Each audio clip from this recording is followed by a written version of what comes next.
Welcome back. Of course, the Armed Forces Remembrance Day, now known as the Armed Forces Celebration and Remembrance Day, provides the nation with an opportunity to pay tribute to fallen heroes and to honor 7 members of the Nigerian Armed Forces. At the 2025 celebration, the federal government reaffirmed the significance of recognizing the sacrifices of fallen soldiers, wounded personnel, serving officers and their families, emphasizing that the nation owes them enduring gratitude, appreciation and support.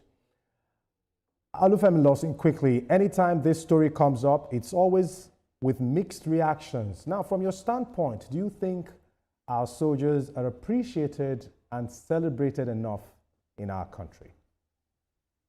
For me, it's no, not just our soldiers.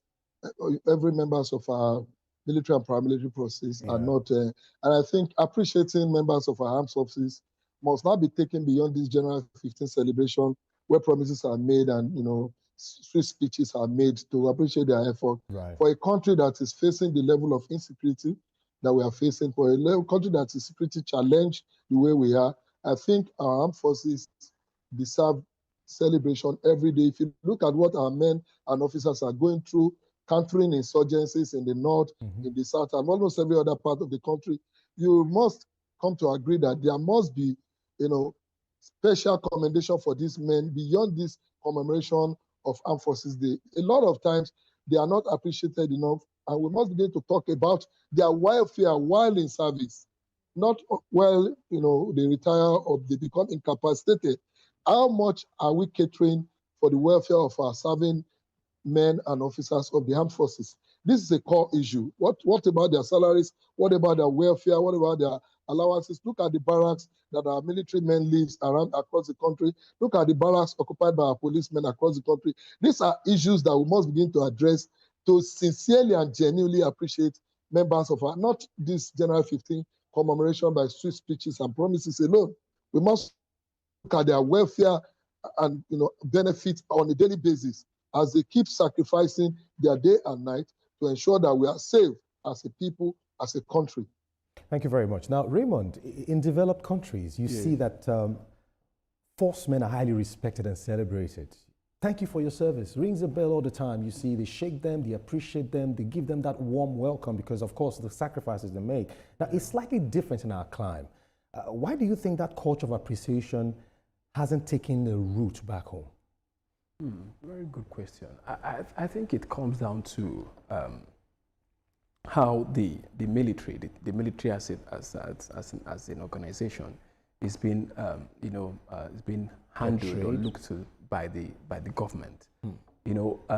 If when you follow American Western media, particularly the United States, the veterans they have a certain symbol in the American system. You understand? You don't see a veteran. In fact, they are, like you said, they are revered, but you don't see a similar, pattern here. So somehow unconsciously, it also trickles down to the ordinary man on the street. There was a time when, if you see a soldier standing on the road, you have to standing by trying to get a bus. You carry them without asking them for money. But these days, you drive past a soldier, you don't even care, you just move on.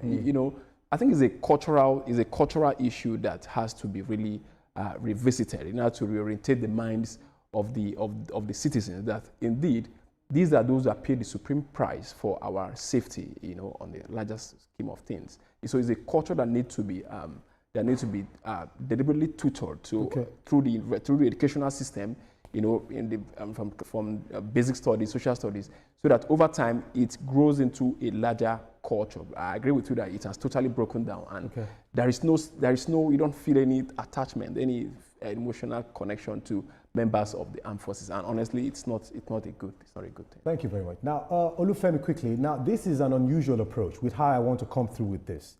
Yes, it's the federal government's responsibility to see to the welfare of our security personnel. Now, would it be too much if governors also take a certain percentage of their allocations to support personnel serving in their states as a way to also appreciate them for their services? Of course, some state governments have been doing this, but remember that security is still on the exclusive list as far as the Constitution is concerned. The federal government controls the military, controls the police, controls the NSCDC and perhaps all the major paramilitary and military. And that is one of the reasons why we have been demanding that we restructure the system. If the state can control, even the police, the state knows that it has a responsibility for their welfare beyond all these police state trust funds that are created that are usually even channeled towards the operationality of these security agencies. The state can support, but I think the nation as a whole has a duty to ensure that as long as it remains exclusive, responsibility of the federal government. The federal government, of course, you see that we've been putting a lot, especially in our national budget, into national security. Like in the 2026, defense is taking the biggest sum of our budget. But how much of these allocations are we investing in the welfare of these personnel? Is it by allocating trillions to buy arms and ammunition? What about the people that are going to use these arms and ammunition? Okay. So we must be interested in the welfare of these people who we are buying these guns and tanks for to operate and to secure us, than just necessarily investing in the military hardware without taking care of the personnel. So like you said, the state on their own can support whatever the federal government is doing to improve the welfare of this personnel. But I don't think it's a statutory responsibility for the state because they are not the owners or in control of these military and paramilitary organizations. All right, before we go for our final topic, Yes. you talked about reorientation, and that's Yes. why they are not so much revered here because of how they've been portrayed. Yeah. Young people right now do not even have the yearning to join the force anymore because of how they fear for their life, the safety, their welfare, and all of that puts everything together, doesn't give them that credence to want to move. Yeah. Now, how do you think this can be restructured for our force to be loved again and appreciated, to have people join them? Yeah, Quickly. there goes the word structure. It goes back to restructuring how the armed forces is actually it's being run in the country in terms of the recruitment process, educational process, the welfare, the condition of service, and all of that. You have to. It's the way people perceive the armed forces that would determine how people are motivated to be a member of the armed forces. So until that is done, the current sort of apathy towards joining Would continue. Would continue. All right,